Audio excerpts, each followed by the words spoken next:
pessoal, sejam muito bem-vindos a mais um vídeo de ventilação mecânica no canal do YouTube do Dr. Tiago. Meu nome é Eduardo Rodrigues.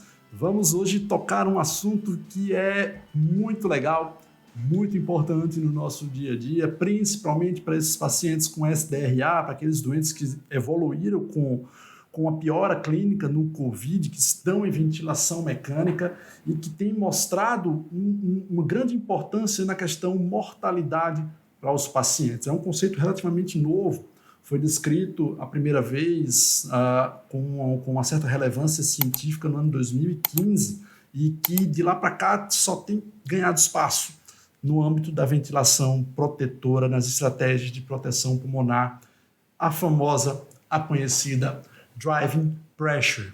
Vamos imaginar então uma relação pressão-tempo no nosso pulmão. O paciente está em ventilação mecânica controlada e em determinado momento a ventilação começa e a pressão no sistema respiratório começa a subir à medida que o tempo passa. Então o paciente inspira, expira, o tempo vai passando, ele inspira e expira novamente. A gente consegue perceber duas curvas, uma curva em cinza, que é a pressão das vias aéreas, e a curva vermelha, que é a pressão no alvéolo do nosso paciente. O que é que pode diferir de uma para outra? Nesses dois casos, a gente tem a soma do componente resistivo com o componente elástico do nosso sistema respiratório, nesse componente cinza que a gente consegue ver. E se pensarmos apenas na pressão alveolar, a gente tem o nosso componente elástico do sistema respiratório. E é ele quem sofre as principais consequências de uma estratégia de ventilação danosa. Vamos seguir um pouco mais a nossa ventilação e a partir daí a gente vai fazer uma pausa inspiratória. Por que essa pausa inspiratória? Porque a nossa ideia é exatamente igualar a pressão nas vias aéreas pela pressão elástica, diminuindo ou retirando o componente resistivo da jogada. E a gente sabe que essa parte do componente resistivo, essa energia dissipada no componente resistivo, é dissipada em forma de calor. E aí a gente tem o quê? Temos nessa diferença nossa resistência das vias aéreas, o nosso componente resistivo, mas da nossa pausa até a nossa PIP, pressão de platô menos a nossa PIP, temos o nosso componente elástico. Uma pequena observação, isso é tema para até outro vídeo que a gente pode discutir. Temos duas pressões na nossa pausa. Temos a nossa P1, que em algumas literaturas vocês podem ver como P0, e uma pressão de platô após uma longa pausa. Elas diferem, tá? Então aqui a gente tem uma variação estática e aqui a gente tem uma variação quase estática. Essa variação quase estática é a ideal para que a gente consiga ter uma análise mais fidedigna da nossa driving pressure. Então, essa pausa curta, essa avaliação quase estática, essa P1, esse platô no início da nossa pausa inspiratória, o mais rápido possível, menos a PIP, é a nossa driving pressure. E o que seria isso? A gente sabe, pelas fórmulas de fisiologia, que complacência estática é a variação de volume pela variação de pressão. Se nesse momento nós temos o volume corrente, ou seja, o nosso volume inspirado, qual é a nossa variação de pressão? É a pressão de platô, a análise quase estática, menos a PIP. Então, platô menos PIP nesse momento é a nossa pressão motriz, é a pressão que está sendo jogada diretamente no alvéolo, considerando, obviamente, todo o sistema respiratório. Temos o pulmão e a caixa torácica. Temos então o que, pessoal? Que a nossa driving pressure é a pressão de platô menos a nossa PIP, nesse momento de análise quase estático. Vamos pensar agora um pouco mais sobre essa driving pressure. Vamos pensar em um nosso doente, temos um paciente na nossa terapia intensiva e vamos ventilá-lo com 6 ml por quilograma de peso ideal. Vamos até considerar já que calculamos o peso ideal do nosso doente e vamos ventilá-lo com 6 ml por quilograma de peso. Estamos iniciando o que então?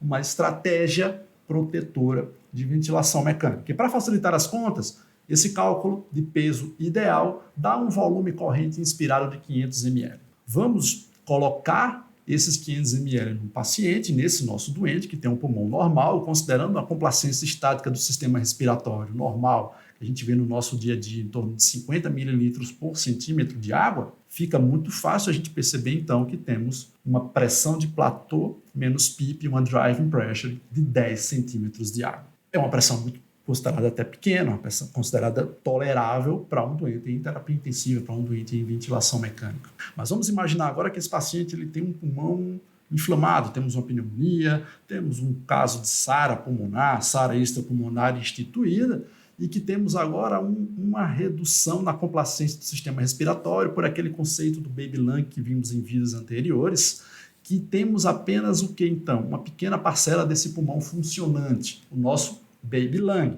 Então, temos a nossa linha exogravitacional, uma área do pulmão completamente colapsada e uma área que ainda é ventilada.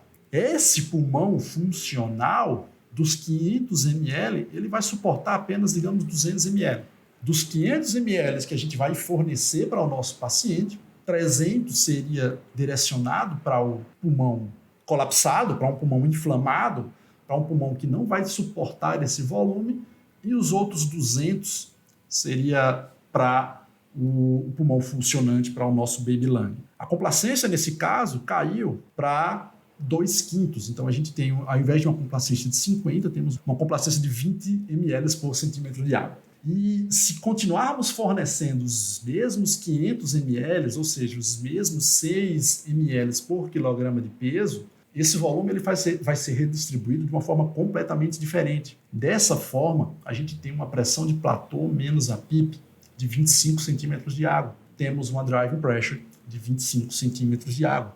Mesmo volume corrente oferecido, mesmo paciente, porém uma condição de elastância pulmonar, de complacência pulmonar diferente, pode promover uma pressão de distensão no teu alvéolo muito maior. Isso é o que pode impactar de forma significativa no processo de mortalidade dos teus pacientes. Então, o que seria essa driving pressure? Matematicamente, a gente viu pelo gráfico que seria uma pressão de platô menos a PIP, e é o quê? É a razão do volume corrente pela complacência, ou seja, a gente considera agora a mecânica do nosso paciente, não só agora o tamanho do nosso pulmão, os 6 ml por quilograma de peso, mas a gente vai considerar agora a condição que o nosso pulmão, o pulmão do nosso paciente está. Vamos normalizar esse volume corrente para a mecânica do nosso paciente, para o tamanho do nosso baby lung, e aí vamos então entender que as pressões que vão distender esse pulmão funcional, esse nosso baby lung, muda completamente. Então, o que seria driving pressure? Seria o volume corrente, a pressão de platô, a análise da complacência, o efeito da PIP na mecânica do nosso sistema respiratório, traduzido em um único parâmetro fácil de avaliar beira-leito, que seria driving pressure. Esse slide créditos ao professor Lohan Brochard, de uma aula que ele deu pela internet. Então, a driving pressure parte desse princípio. É você pegar o volume que você joga para o teu paciente, não só adequá-lo ao tamanho do pulmão, ou seja, o ml por quilograma de peso ideal, mas também agora adequá-lo à mecânica que esse pulmão tem. Foi quando, em 2015, um grande trabalho publicado também na New England Journal of Medicine, por um grupo brasileiro, capitaneado pelo professor Marcelo Amato, mostrou que, independente de você utilizar pressões de platô menor ou maior do que 30, ou se você não ultrapassar o teu limite de pressão de platô de 30, se você aumentar tua driving pressure, o teu risco de mortalidade também aumenta. Então aqui a gente aumenta a driving pressure, o risco de mortalidade aumentou. Aqui a driving pressure ela foi sendo reduzida gradativamente, o risco de mortalidade também caiu. E aqui a driving pressure ela permaneceu constante, o risco de mortalidade desses pacientes permaneceram constantes.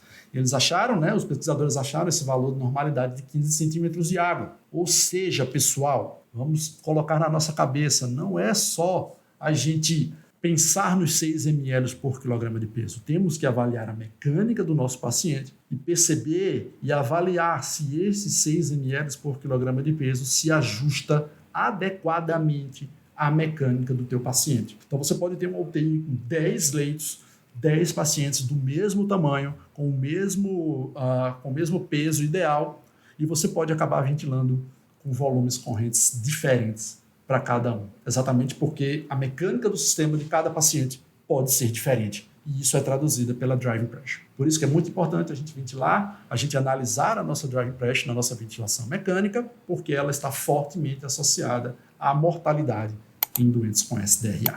Ok?